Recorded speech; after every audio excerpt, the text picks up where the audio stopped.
भीषण अपघात, 9 युवकांचा मृत्यू, क्रिकेट खेळाडूंवर केली काळाने घात। अमरावती यवतमाळ राष्ट्रीय महामार्गावर ट्रक आणि खासगी बसचा भीषण अपघात झालाय। यात बसमधील 9 युवकांचा जागीच मृत्यू झाला। सदर युवक हे अमरावतीवरून यवतमाळ इथे क्रिकेटच्या सामन्याकरता जात असल्याची प्राथमिक माहिती समोर आली असून सर्व खेळाडू हे अमरावती येथील रुक्मिणी नगर येथील असल्याचं सांगण्यात येत आहे।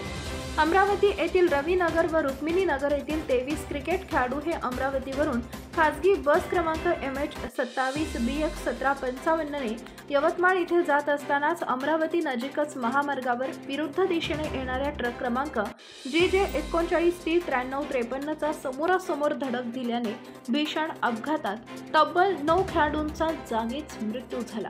अपघात एवढा भीषण होता की अक्षरशः बसचा चिंदामिंदा झाल्याचं दृश्य दिसत होतं।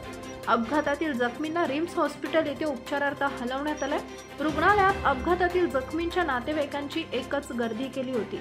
तर घटनेचा पुढील तपास अमरावती पोलीस करत आहेत। ब्युरो रिपोर्ट प्रतीक कुरेकर, सूर्या मराठी न्यूज, अमरावती।